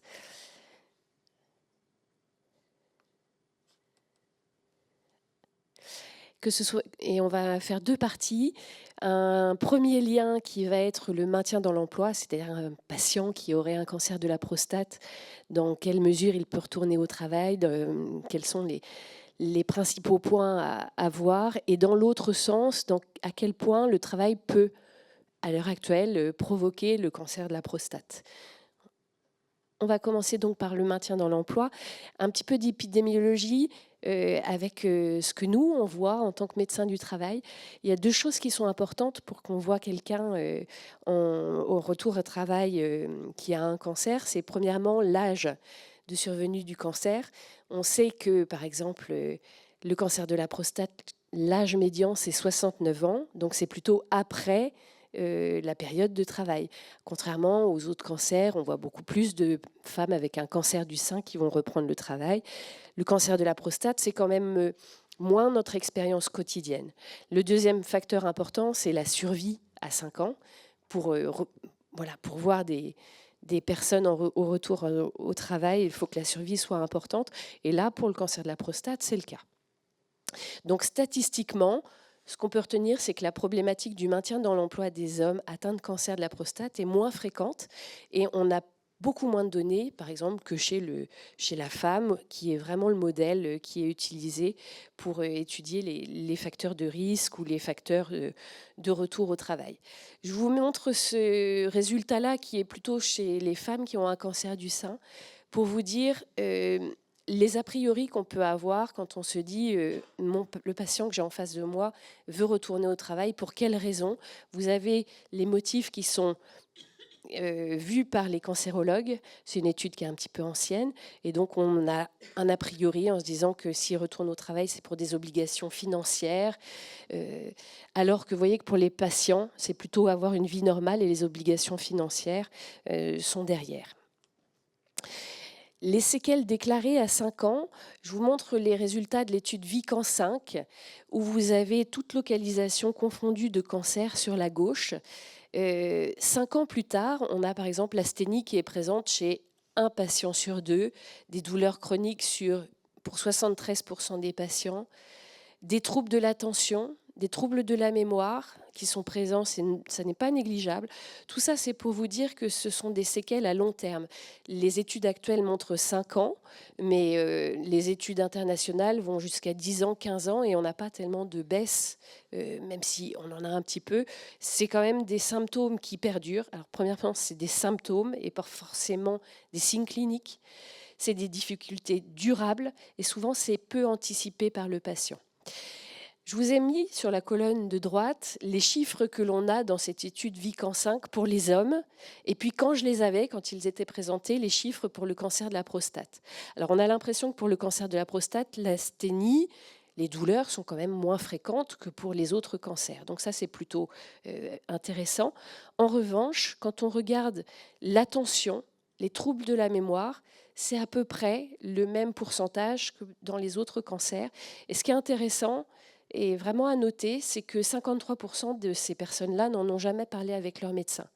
Et c'est, dans mon expérience, c'est vraiment ça qui pose problème dans le maintien dans l'emploi des patients qui ont eu un cancer.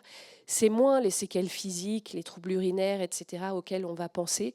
C'est vraiment plutôt ces aspects-là qu'on attribue à la chimiothérapie dans certaines formes de cancer. Mais en fait, on s'aperçoit qu'on a parlé de chémophage, on s'aperçoit que ça peut être dû à plein d'autres choses. Et donc, c'est probablement aussi le cas chez les patients atteints de cancer de la prostate.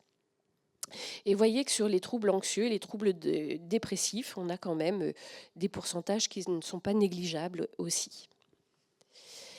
Je vous ai mis la diapositive sur les troubles spécifiques du cancer de la prostate, là aussi qui sont à 5 ans, puisque c'est l'objectif de l'étude de Vican 5, avec voilà, des fréquences de fuite urinaire, etc., qui sont quand même décrites, et puis des fréquences qu'on vient de voir dans le topo précédent sur des effets secondaires de l'hormonothérapie. Cette diapositive-là, c'est pour vous montrer de façon internationale quels sont les facteurs qui favorisent la reprise du travail ou le maintien dans l'emploi. Il y a des choses évidentes. Elle est très importante, cette diapo-là, c'est pour vous dire que les facteurs, ils ne sont pas que médicaux. Et surtout, il y a beaucoup de choses qui sont liées au poste de travail, à l'employeur, à l'accompagnement qu'on met derrière, au programme de réentraînement, à l'accompagnement pluridisciplinaire qu'on peut voir dans le maintien dans l'emploi, dans les services de santé au travail qui sont de plus en plus pluridisciplinaires. Et très important, la continuité de la prise en charge. Et plus il y a un lien entre le milieu de maintien dans l'emploi, je vais dire le médecin du travail, mais aussi tous les autres acteurs de maintien dans l'emploi, plus il y a un lien avec le soin et plus il y a d'interaction, on voit que ça, c'est vraiment ce qui favorise le retour au travail. Et puis, il y a des facteurs sociodémographiques. Mais ça, je trouve cette diapo très importante parce que, en tant que soignant, il est très dangereux de s'avancer envers son patient en disant « vous pourrez reprendre le travail » ou « vous ne pourrez pas ». Parce que si vous faites ça, si vous vous prononcez sur l'avenir de votre patient dans son retour au travail, vous n'avez que les éléments médicaux. Et vous ignorez complètement le reste. Pourtant, c'est très déterminant. Et moi, j'ai l'habitude de dire que je ne sais pas ce que va devenir mon patient sur le plan du maintien dans l'emploi. Je me tromperais vraiment souvent si je devais faire une prédiction. Ça peut dépendre de beaucoup d'éléments personnels, de l'employeur, de plein de choses et des éléments médicaux, bien sûr, mais aussi de beaucoup d'autres choses. Et je pense que ça, c'est à retenir. Je vous montre la courbe de reprise du travail. Vous avez le temps zéro et puis qui est le temps du diagnostic et 24 mois plus tard, le nombre de personnes qui sont au travail. Donc vous voyez, au temps zéro, c'est tout cancer confondu. Globalement, 20-30% de personnes qui continuent à travailler quand même. Et puis petit à petit, on voit que les gens reprennent leur travail et on voit que ce n'est pas du tout la même chose entre les hommes et les femmes. Il y a plein de facteurs qui expliquent ça. C'est probablement les types de cancers, mais c'est aussi la représentation qu'on a de l'homme, de la femme, du sens qu'on met dans le travail. Les courbes sont différentes à l'étranger. Les durées d'arrêt de travail sont différentes à l'étranger de chez nous. Donc ça, c'est important. C'est-à-dire que les hommes, il faut les accompagner vers une reprise assez rapide. Ils sont beaucoup plus demandeurs que les femmes qui ont besoin de plus de temps. Alors, quelques conseils pour clore cette partie. Première chose, c'est parler de la question du travail avec ses patients. Quand on regarde les études, qui a initié la question du travail? Alors, c'est un peu ancien, ça a changé, mais les patients disaient toujours « c'est moi qui en parle, mon médecin ne m'en parle jamais ». Donc, c'est vraiment quelque chose qu'il faut évoquer. Conseil numéro 2, conseiller la rencontre d'un acteur du maintien dans l'emploi. Alors, souvent, on ignore cette forêt, je vais dire, d'acteurs de maintien dans l'emploi. Je vous ai mis plein d'acteurs, il y en a encore d'autres. On imagine toujours le médecin du travail, évidemment, et il est important, mais il y a beaucoup d'acteurs qui sont autour. Je vous dirais que, par exemple, les indépendants n'ont pas de médecin du travail. Les chercheurs d'emploi n'ont pas de médecin du travail, donc il y a évidemment beaucoup d'autres acteurs. Par exemple, les indépendants, vous avez un dispositif qui s'appelle HELP, qui va regrouper à la fois l'URSSAF, mais aussi l'assurance maladie, etc. Donc, on peut conseiller ça pour les indépendants. Vous avez le service social de l'assurance maladie, qui est vraiment spécialisé dans le retour au travail. Et puis, au CHU, on a aussi une consultation d'aide au retour au travail après cancer qui est spécialisée. Si je reviens sur ce qui est plus connu, c'est le médecin du travail. On appelle ça la visite de pré-reprise. C'est à l'initiative du patient. On peut en faire plusieurs, donc c'est jamais trop tôt. Et si c'est trop tôt, c'est pas grave. Le médecin du travail, c'est mieux qu'il en ait conscience et qu'il puisse en discuter avec l'employeur, sachant qu'il aura le secret médical. Ce dont il discutera, c'est uniquement comment on aménage le poste, mais jamais il ne donnera la raison de cet aménagement. Et puis, dernier point, cette visite de pré-reprise, le patient peut tout à fait venir voir le médecin du travail sans en informer l'employeur. Le médecin du travail ne le dira pas. Donc on peut faire comme ça plusieurs visites, ça n'est jamais trop tôt. Pour le patient, ça c'est issu vraiment des facteurs que je vous ai présentés dans le petit tableau de tout à l'heure. Ce qui est très important, c'est garder le lien avec le travail. Quelqu'un qui est éloigné de son travail, c'est d'autant plus difficile d'y retourner, de reprendre contact avec les collègues, de dire ce qui s'est passé ou de ne pas le dire. Plus on est éloigné, plus c'est difficile de reprendre. Deuxième point, c'est encourager une période de transition entre la fin des traitements et la reprise du travail. On sait que la fin des traitements, de manière générale, c'est une période où il y a un contre-coup des traitements sur le plan du moral, etc. Et si on fait la reprise à ce moment-là, souvent c'est difficile. Il vaut mieux attendre un tout petit temps pour faire la reprise. Et cette période de transition, c'est vraiment de transition. C'est-à-dire qu'on peut la mettre à profit pour reprendre d'autres choses, l'activité physique adaptée ou un soutien psychologique ou préparer la reprise. Mais c'est vraiment une transition qui est essentielle pour que la reprise se passe bien. Alors j'ai mis des conseils pour nous. Premièrement, c'est la continuité de prise en charge entre les soins et le travail, la pluridisciplinarité, et j'ai marqué chacun dans son champ d'expertise, c'est-à-dire que le médecin du travail ne doit pas conseiller sur les soins, etc. Mais de la même façon, le soignant ne doit pas conseiller sur l'aménagement du poste de travail. Parce que tout ce qu'on va dire les uns les autres, après le patient, si on a des discours discordants, on n'y arrivera pas. De la même façon, on ne doit pas dire le médecin du travail va mettre inapte ou l'assistante sociale ne doit pas dire le médecin conseil va vous mettre une invalidité. Non, il faut que chacun reste dans son champ et voilà, pas de message discordant. Plus on a d'échanges entre professionnels, bien sûr avec l'accord du patient, eh bien, mieux ça marche. Et au passage, pour bien insister sur la vision qu'on a chacun de notre patient, ils portent des noms différents. Pour certains, c'est le patient. Pour le médecin du travail, ça va être le salarié. Pour le médecin conseil, ça va être l'assuré. Et on voit bien à quel point ces différents noms représentent la même personne et des points de vue complètement différents. Ne pas sous-estimer les symptômes. Donc, je vous ai parlé beaucoup de troubles de la concentration. À mon sens, on a beaucoup de postes de travail, par exemple administratifs, où on se dit la reprise va bien se passer. Et en fait, c'est pas les symptômes, c'est pas les séquelles physiques qui comptent, c'est vraiment les symptômes et le ressenti de la personne. Attention aux reprises précoces, je vous l'ai dit, et pas de décision de reconversion trop rapide. On a souvent un bouleversement psychique qui se passe après une maladie comme celle-ci et des personnes qui veulent complètement tourner la page. Il faut laisser un temps de digestion dans tout ça et puis suivre après la reprise du travail parce que souvent on a un petit décrochage quelques semaines après, donc il faut vraiment soutenir tout ça. Je vous ai listé quelques outils de retour au travail que je n'ai pas le temps de vous détailler. J'insisterai sur le fait que les mots ne reflètent pas toujours la signification du dispositif. On reste sur des mots très anciens et évidemment quand on parle d'invalidité, la première réaction ou de handicap, la première réaction est de se dire mais non, le patient se dit je ne suis pas concerné par ça, alors que l'invalidité ça veut dire pouvoir travailler à temps partiel. Le handicap, j'ai pour habitude de dire que c'est vraiment en lien avec le poste de travail. Un pilote de ligne qui voit 8 sur 10, c'est un handicap.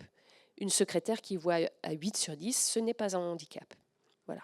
Donc c'est des petites choses comme ça. C'est vraiment en rapport, la définition est en rapport avec le poste de travail. Deuxième partie qui va être beaucoup plus courte parce qu'on a là moins de données, c'est en quoi le travail pourrait provoquer le cancer de la prostate et pourrait être une maladie professionnelle. Alors il y a plein d'aspects administratifs, de tableaux de maladies professionnelles que vous reconnaissez. Quand il y a un tableau de maladie professionnelle, c'est reconnu automatiquement. Et quand il n'y a pas de tableau, quand la maladie est grave, on peut faire quand même une déclaration de maladie professionnelle. Et ça passe devant un comité qui va juger s'il y a un lien et si on peut reconnaître en maladie professionnelle. Dans le cas du cancer de la prostate, il n'existe pas de tableau. Donc systématiquement, s'il y a une demande faite, elle passera devant un comité sous réserve que l'incapacité soit de plus de 25%, c'est-à-dire que la maladie, entre guillemets, ait un retentissement suffisant. Il n'y a qu'un tableau qui existe. C'est le tableau qui est sorti récemment, puisqu'il est de 2022. Et c'est le tableau qui concerne l'exposition aux pesticides.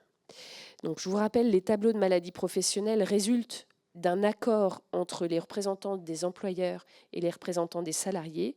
À partir du moment où ils se sont mis d'accord sur un tableau, ça veut dire que toute personne qui correspond au tableau est reconnue en maladie professionnelle si elle en fait la demande et elle n'a pas la preuve à apporter du lien direct et essentiel. Donc ce tableau 102 est important à connaître.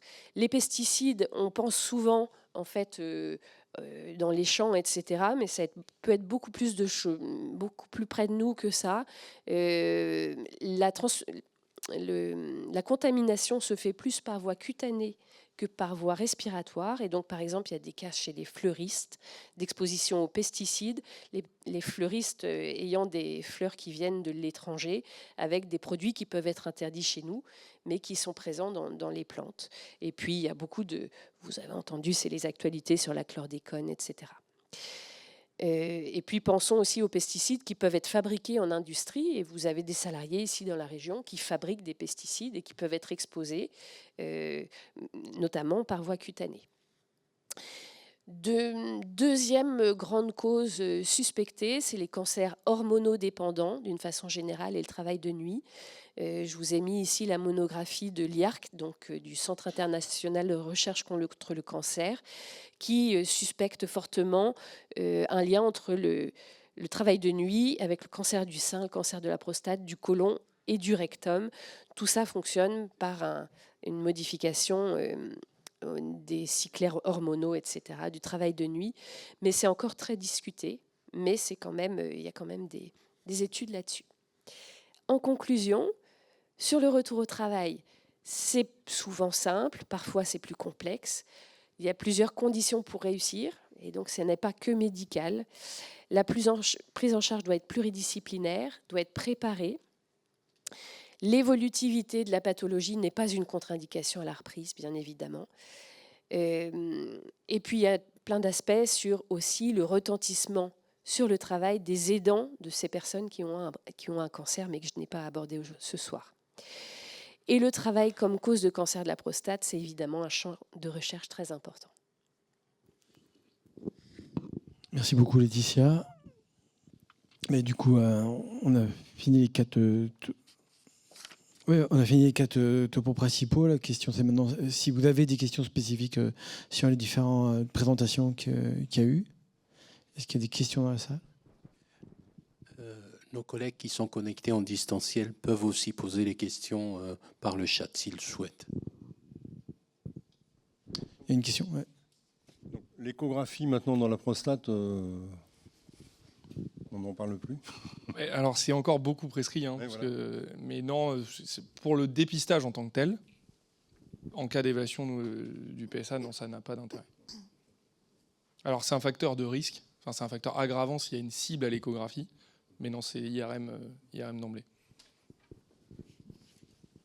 Pendant que tu as la parole, là, sur le dépistage, donc au bout du compte, pas de dépistage systématique en France, non. Mais tu nous dis quand même qu'à partir de 50 ans, on fait un dépistage par PSA tous les 2 ans, avec une date de fin qui n'est pas vraiment connue, avec quelques études qui montrent un intérêt sur la survie globale, avec, à contrario, cette problématique qu'il y a eu effectivement à la fin des années 2000 d'un surtraitement de patients.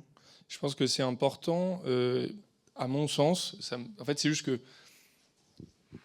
je suis relativement jeune, donc j'ai pas eu, comme vous, médecin généraliste, ce truc d'avoir des urologues qui opéraient à tout va, qui faisaient des biopsies à tout va et qui Parce que qu'on se le dise, hein, parce qu'on vous présente tous les effets secondaires, mais nos traitements ont des effets secondaires.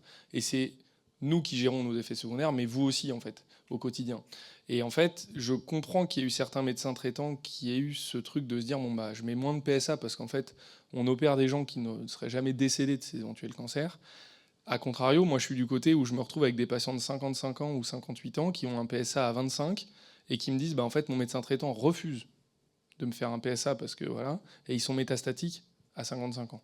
Et donc, je pense que quand on a une approche juste, et comme ça a été fait par plein d'études, avec un risque vraiment adapté au PSA, adapté à l'IRM, ne pas faire trop de biopsies. Maintenant, on a même changé dans les schémas de biopsie, on ne fait des biopsies que dans la cible.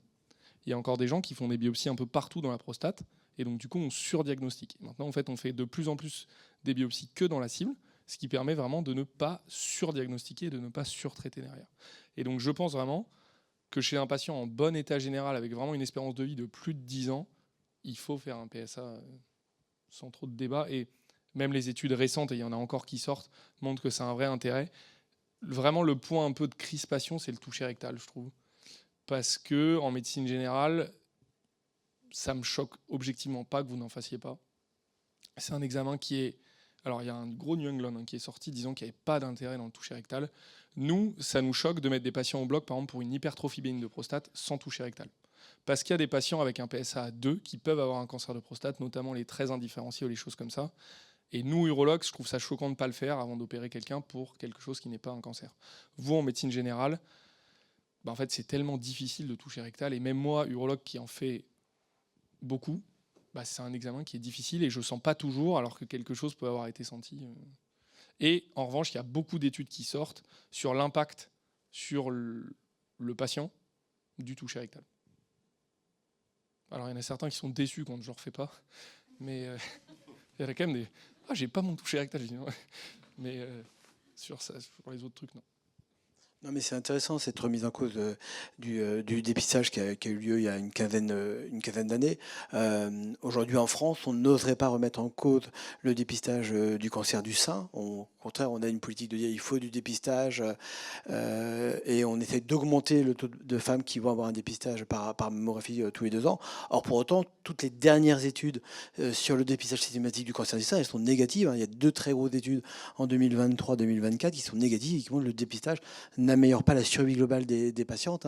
Et donc ça, c'est assez connu maintenant. Les vieilles études qui montraient un bénéfice au dépistage, elles ont été, extrêmement critiquées. Et donc, sur des cancers où, au contraire, la littérature elle va plutôt en défaveur du dépistage, on a un discours de pro-dépistage pour d'autres raisons que la survie globale.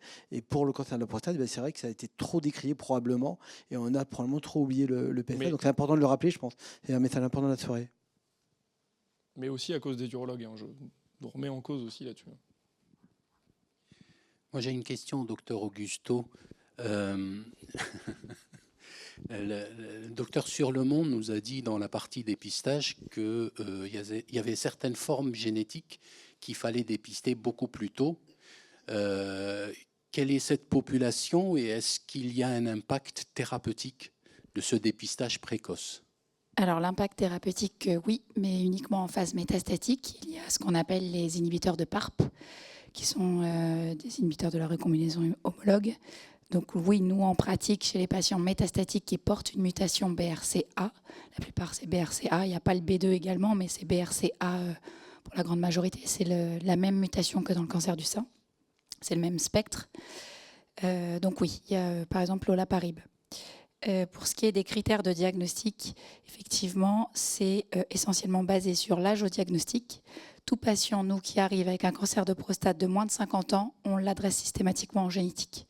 Après, il y a un tri plus fin qui est fait par nos collègues oncogénéticiens, qui soit récusent, soit font d'emblée, parce qu'ils ne sont pas tous d'accord sur l'ensemble des critères. Mais en tout cas, nous, notre devoir, c'est moins de 50 ans.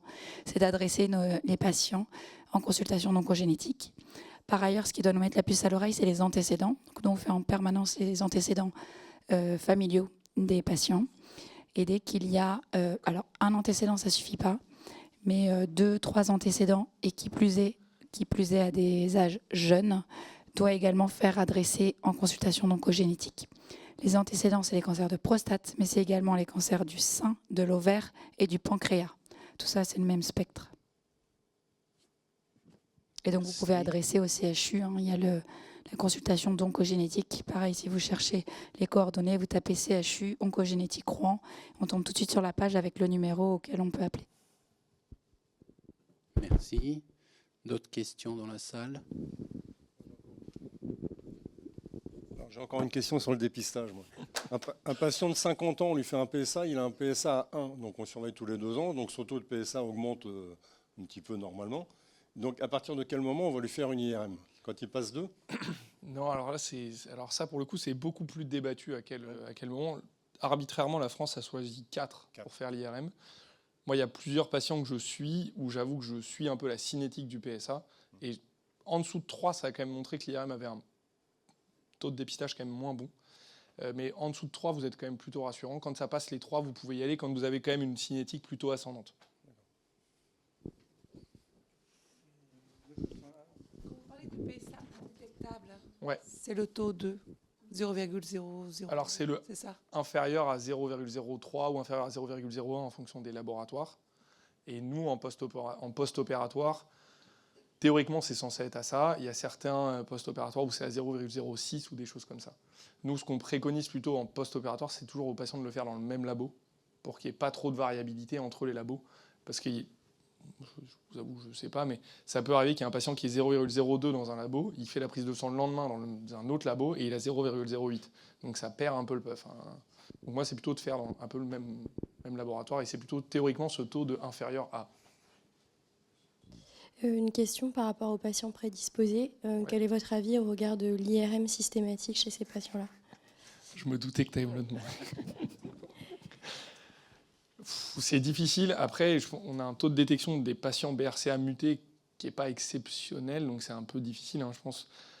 Je trouve que déjà, avec un PSA à moins de 1, moins de 2, je ne leur ferai pas. Je pense que chez eux, j'avancerai vraiment les BRCA 2, je leur ferai assez facilement. Et à D2, D1,52, je leur ferai une IRM, je pense. Et à partir de 45 ou 40 du coup. En fonction du patient. Ça, pour le coup, il n'y a pas de vraie réponse. C'est juste que c'est vraiment des cancers potentiellement plus indifférenciés, plus agressifs, donc avec un PSA qui monte moins vite. Donc j'attendrai moins. Franchement, si c'était quelqu'un de ma famille, je le ferais à 40 ans, mais c'est non, mais c'est ça. Oui, bien sûr. Ok. Chez les BRCA mutés. Dans le cadre des patients qui sont diagnostiqués ISUP1, ouais. Est-ce qu'il n'y a pas une réticence des patients pour refaire des biopsies? Parce que certains patients vivent mal l'épreuve de biopsie.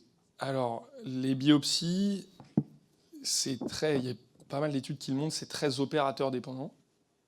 C'est très temps dépendant. On voit que les biopsies sont moins bien vécues plus la biopsie est rapide.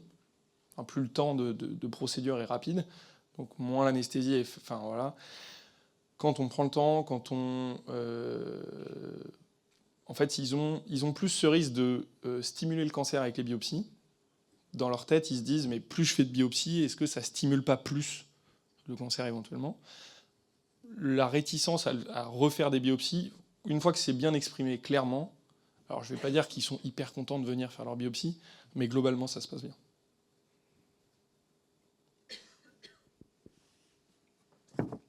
D'autres questions dans la salle?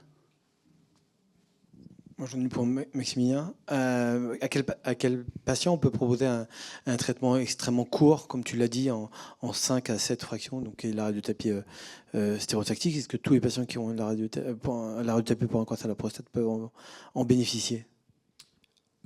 Pour l'instant, plutôt non. Ça reste sur les données là, les plus anciennes qu'on a, c'est sur des patients qui ont des ISUP2, donc des cancers intermédiaires favorables, ou des ISUP1, mais on voit qu'on les traite de moins en moins parce qu'ils sont plutôt en surveillance. Il y a des données toutes récentes qui viennent de sortir, puisqu'il y a déjà des essais qu'on finit d'inclure les patients sur des maladies plus évoluées, sur des risques intermédiaires défavorables et des hauts risques. Et là, on a simplement les données de toxicité, donc ça se passe bien. On irradie des prostates un peu plus volumineuses, mais pour l'instant, on n'a pas encore le résultat oncologique, donc on s'abstient et pour l'instant, on peut le proposer simplement aux ISUP2, risque intermédiaire favorable. Alors, en tant que médecin traitant, je ne sais pas, parce qu'il y a souvent la demande de mise en ALD par les patients. Et pour les ISUP1, c'est une vraie question. parce que moi, ils me le demandent souvent. Et donc, typiquement, un patient de 52 ans avec un ISUP 1 vraiment millimétrique, je lui dis objectivement, ne faites pas la demande de mise en ALD, parce que dans 5 ou vous pouvez éventuellement avoir le droit à l'oubli. Et cette mise en ALD peut vous faire un sur-risque, un surtaux pour vos prêts, pour vos assurances, pour vos choses comme ça, pour quelque chose finalement que dans certaines sociétés, on n'appelle plus ça cancer. Donc ça, vous aurez peut-être cette question, sachez, parce que moi je l'ai fréquemment. Et voilà, il faut conseiller en fonction du risque. Un patient de 75 ans, finalement, le prêt, c'est peut-être un peu moins ce qu'il y a d'important. Mais des patients de 52 ans qui vous disent ça, je pense que c'est quand même important. J'ai une question au professeur Rollin. Le docteur Augustin nous a montré quelle était l'importance de l'activité physique dans la prise en charge de nos patients. Moi, dans ma pratique quotidienne, j'ai l'impression que cette population se prête beaucoup moins à l'activité physique par rapport à la population féminine qui a un cancer du sein. En pratique quotidienne, j'ai moins l'expérience en fait des patients qui ont un cancer de la prostate, puisqu'on a dit l'âge est plus tardif. Donc j'ai beaucoup plus l'expérience des femmes avec un cancer du sein, où là, je dirais que c'est vraiment c'est vraiment très très fréquent. Tout le monde fait de l'activité physique adaptée après un cancer du sein, c'est rentré dans les mœurs, etc. Et effectivement, j'ai l'impression que c'est moins le cas. Alors, est-ce que c'est parce que les personnes sont plus âgées? Est-ce qu'il y a peut-être d'autres explications? Mais en tout cas, à mon avis, c'est à prôner. Et nous, on sait que c'est très, très important pour réentraîner les personnes. Et ça favorise le retour au travail. En tout cas, pour nous, c'est très important, effectivement. Et sur la reprise du travail, est-ce qu'il faut la faire de façon très progressive? Quel est le rythme qu'il faut y envisager pour une reprise du travail? Parce qu'on voit que souvent des patients qui tentent de reprendre le travail très précocement. Les deux sont vrais, hein, très précocement ou très tardivement. Les deux souvent se passent assez mal. Et surtout aussi quand ils reprennent d'emblée à 100%, ça se passe souvent assez mal. Donc c'est quoi les recommandations? Est-ce qu'il y en a pour une progressivité de la reprise du travail? Ça dépend vraiment du poste de travail. Et ce n'est pas forcément que des arguments médicaux, ça dépend du poste de travail, comment est l'entourage professionnel, etc. Mais de manière générale, il faut pas immédiatement. Souvent, quand les patients sont très très pressés de reprendre, ça cache, entre guillemets, alors, on ne peut pas faire de généralité, mais souvent, ça cache je veux passer à autre chose, il ne s'est rien passé, tout va bien. Et en fait, on a le contre-coup plus tard avec un arrêt de travail qui souvent est beaucoup plus long que si on avait pris le temps de reprendre. Après, je pense qu'il ne faut pas bloquer les personnes et que si vraiment elles veulent reprendre demain, eh bien, s'il n'y a pas de critères vitaux, etc., eh bien, on les laisse reprendre. Et on fait par contre progressivement. Mais s'ils ne veulent pas progressivement, je pense que c'est vraiment de l'information et qu'il faut suivre, il faut les informer et après suivre leurs souhaits. Il y a plusieurs dispositifs qui permettent de reprendre progressivement. Souvent, on dit qu'il faut reprendre à 50%, plutôt en demi-journée, mais tout ça est modulable en fonction du trajet, par exemple. C'est des choses importantes. Puis on peut augmenter petit à petit, 60%, 70%, 80%. Peut-être s'arrêter à 80% en voyant peut-être avec une invalidité, par exemple. Il y a plein de dispositifs qui existent, qui sont très différents selon les régimes. Je parle par exemple en fonction publique, l'invalidité n'existe pas, donc pas de possibilité de travailler à temps partiel de façon durable en fonction publique, alors que c'est permis dans le privé. Beaucoup de spécificités, donc surtout ne pas s'avancer et adresser aux spécialistes, notamment nos assistantes sociales, qui connaissent les spécificités des régimes et qui vont pouvoir dire ben là, il existe ça. Pour ce dispositif très spécifique, des avocats par exemple, ou des notaires, ou des choses qui sont très spécifiques et qui ne sont pas transposables ailleurs. Donc vraiment s'entourer des différents professionnels, ça me semble important parce que sinon on fait perdre des chances par manque d'information de nos patients. Ça c'est important. Je voulais juste rebondir un petit peu sur ce que vous avez dit initialement sur l'activité physique et puis rajouter 2-3 petites choses. Effectivement, ce sont des hommes et je pense qu'ils ne voient pas les choses de la même manière que les femmes. Et d'autant plus, on doit y faire attention, nous, professionnels de santé, et en parler, sinon ils ne nous en parlent pas. à la fois de l'activité physique, mais je parle aussi des troubles sexuels. Ils n'en parlent pas. Nous, en consultation, en plus, finalement, ce n'est pas l'urgence parce qu'on voit toujours au plus grave, au plus important, donc aux troubles de la kaliémie, aux troubles du rythme cardiaque. Et ça passe souvent un peu à la trappe. Mais il faut qu'on s'efforce tous d'essayer d'en parler, de leur dire, que ce ne soit pas un tabou, en fait, de leur dire qu'il existe des possibilités. Alors, il y en a, ils s'en moquent, ils ne veulent pas. Enfin, ça ne les gêne pas. Ils disent non, mais moi, il n'y a pas de souci. Et voilà. Et il y en a d'autres, c'est juste parce qu'ils n'osaient pas en parler. Donc, il ne faut pas hésiter à leur en parler pour essayer de trouver des solutions. Et pour l'activité physique, c'est pareil. Les hommes prennent moins de soin d'eux, je pense. Alors, ce n'est pas une généralité, et il faut les stimuler parce que c'est pénible. Enfin, c'est une catastrophe. Moi, ils sont tous en surpoids, ils sont tous bedonnants. Et les traitements qu'on leur propose n'arrangent pas les choses. Du coup, il faut à chaque fois remettre une pièce dans la machine. Qu'est-ce que vous faites comme activité physique ? Enfin, il y en a qui ne marchent même pas, ne vont même pas marcher, ne vont même pas chercher le pas à un pied alors qu'ils pourraient le faire. Donc, c'est à nous de leur dire, non, c'est hyper important, il faut le faire, sinon vous allez perdre vos muscles. Enfin, j'ai encore vu 2 la semaine dernière. Leur activité favorite, c'est d'être sur l'iPad ou le téléphone toute la journée. Associé à une double hormono, ils n'ont plus de muscles. Donc après, ils vous disent, oui, je suis essoufflée dès que je fais quelque chose. Ouais. Donc il faut vraiment qu'on les aide et qu'on leur en parle. Et je pense qu'à force, si tous on s'y met en disant, ça serait bien que vous fassiez un petit truc, progressivement, pas grand-chose au début et après augmenter, ça les aiderait un petit peu. Et puis tout à l'heure, je vous ai fait un tableau un peu noir de toute l'hormonothérapie et de tous les traitements. Mais on a quand même des patients qui travaillent. Enfin, moi, j'ai des jeunes actifs qui travaillent malgré ces traitements. Donc oui, ça peut être invalidant. C'était surtout de se dire, il faut y penser, il faut en parler, il faut les aider. Mais ils arrivent quand même à vivre avec ces effets secondaires et avoir une qualité de vie quand même satisfaisante. Ok, merci beaucoup. Est-ce qu'il y a d'autres questions dans la salle ? Non, s'il n'y a pas d'autres questions, voilà, on a passé les 90 minutes prévues. Donc, on vous remercie de votre attention. Je crois qu'il y a 2-3 petites choses à manger au premier étage, c'est ça ? Oui, voilà. Et puis, on vous a mis les dates pour les prochains rendez-vous. Voilà, les prochains rendez-vous Becquerel, donc le 16 décembre, la prise en charge bucco-dentaire en cancérologie entre ville et hôpital. Et puis, on passera les fêtes de fin d'année et on se retrouvera après au mois de mars pour la lecture de l'hémogramme à l'imagerie osseuse, la conduite à tenir sur 4 anomalies fréquentes. Effectivement, il y a au premier étage, vous avez pouvoir poursuivre vos échanges dans l'espace de convivialité. Merci infiniment aussi aux personnes qui nous ont suivis en distanciel. Et nous vous souhaitons une très agréable soirée.